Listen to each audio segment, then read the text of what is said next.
What's going on, guys? HaVoC and I'm back with another Brawl Stars video. Well, the heck is Brawl Stars, am I right? It's like every week, HaVoC quits one game to work on another one. Anyways, for today's episode of 25 Things Players Love in Brawl Stars, we got a special guest to tell us about some things that you may also love about Brawl Stars. Crunch Gaming. If you guys want to check out his channel, which I highly recommend for more Supercell content, links will be down below and also in the comments.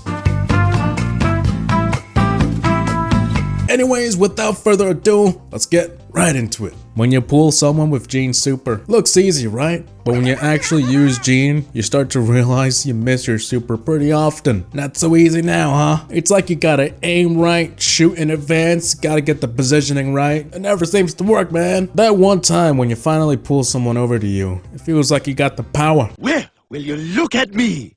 I have the power!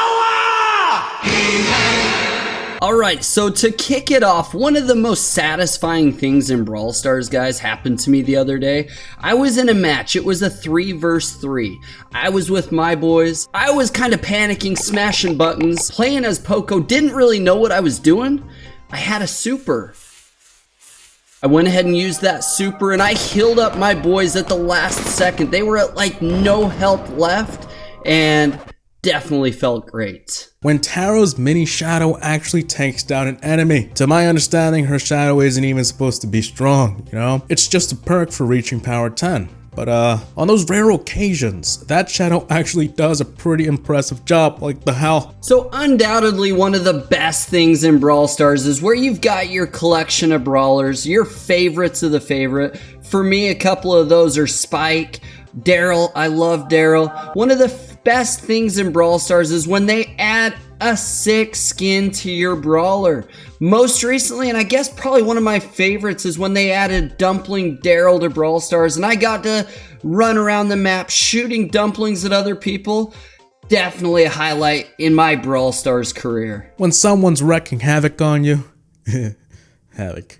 When someone's wrecking havoc on you, but your Shelly super kicks in, oh man, you're gonna learn today. When the Shelly kaboom kicks in, you know it's too late for the enemy. They can't say anything. They gotta shut up and just take it. So I still remember when an update came out not too long ago, where replays were gonna be introduced into the game. I was super excited, guys. I was pumped. I was gonna be able to better my game. I was gonna be able to get content out there. But then I realized I had to have a certain amount of trophies, so I grinded and I pushed, and I was on top of it all. I was super pumped, guys. I had replays. It was amazing.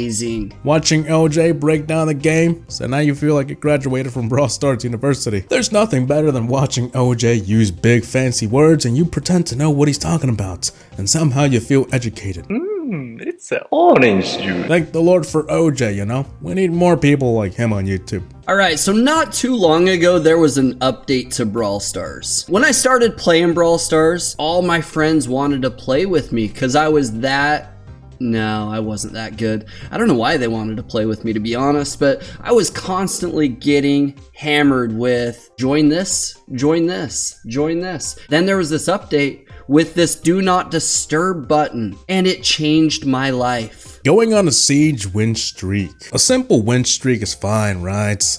Like, hey, I won 10 matches in a row. That's cool, you know? But when it comes to Siege, you earn more trophies than other game modes.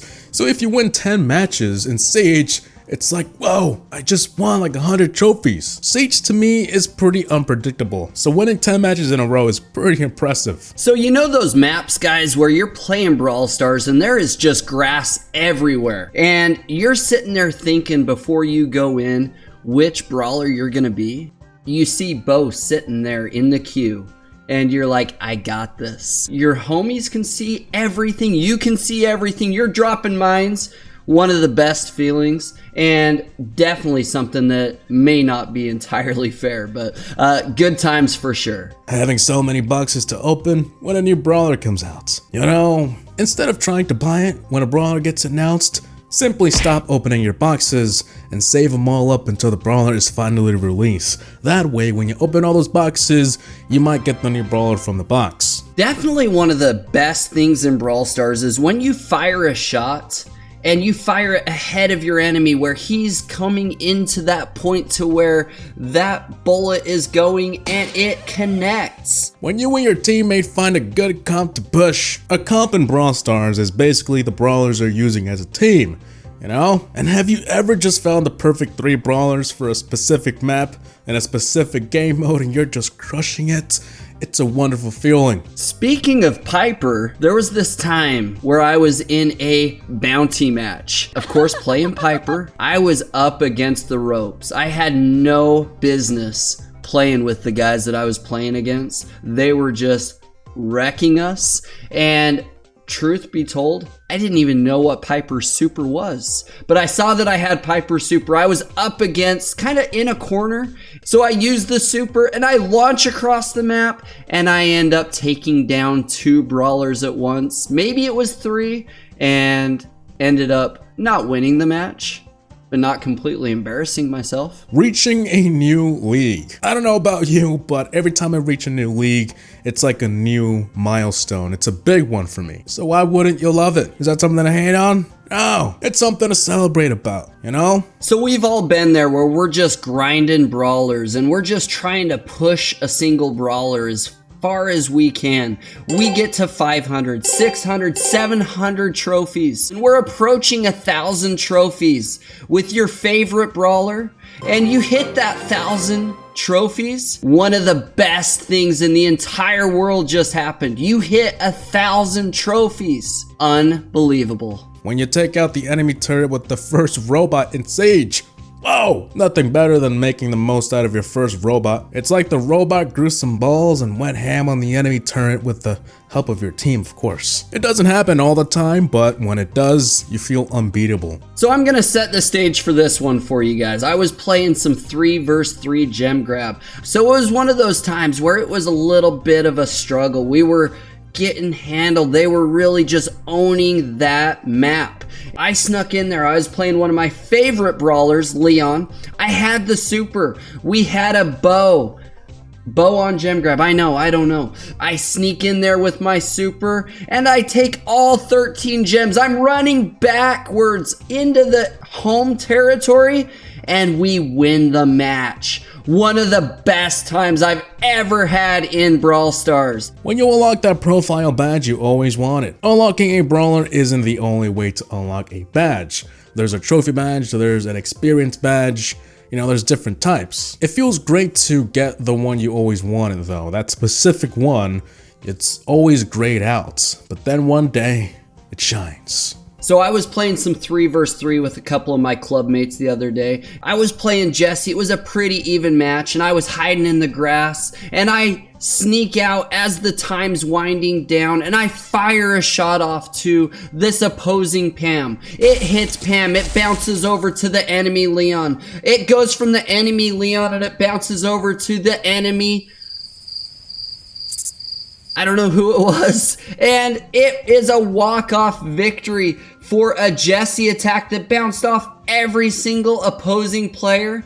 One of my favorite moments, a top 25 for sure in Brawl Stars. If you've not experienced that before, it's unbelievable. When your Rico bullets bounce off the walls a million times and still manage to hit an enemy. I'm sure you all know by now, but Rico is just short for Ricochet. You see? I said it right, people. Let's not talk about that video, okay? Anyways, that's the exact reason why his bullets bounce. Enough of the information you already knew though. It's pretty impressive when his bullets travel a long way and still end up hitting the enemy. So have you ever been stalking a club so bad? It's at 100 members and it's at 100 members every single day. And you check it every time you log in. You're just dying to get into this club. But finally, that spot opens and you request, you get accepted. It's one of the best things to ever happen in Brawl Stars. When your teammate in Showdown spawns right in the second when you die. Talk about close calls, huh? It's like you get lucky. a second chance. What's the chances of that happening all the time? I was playing a solo showdown match where it got to where there was 3, maybe 4 brawlers left. I went ahead and dropped my turret in the grass. It got down to 1v1. My turret was still up. It fired down and got the winning kill. When you find a really good player in quick match, you add each other, and then he becomes your go-to partner. It's like you just created a bond between you two, a connection, you know? Well, it's not that serious, but you get my point, right? So guys, I think that should be it for the entire 25 things we love in Brawl Stars. At least one, right? Like, we didn't just create a list that nobody does, right? At least one of them, right? Come on! There's gotta be something in the video that people love. Once again, I want to thank Crunch Gaming for coming on in the episode. Like I said, definitely go ahead and check out his channel. He does Supercell content. Drop him some love, a comment, subscribe, like, share. Everything you need to do. Hope you guys enjoyed though. Please like, comment, and subscribe. And as always, thanks for watching. HaVoC Gaming out. Peace.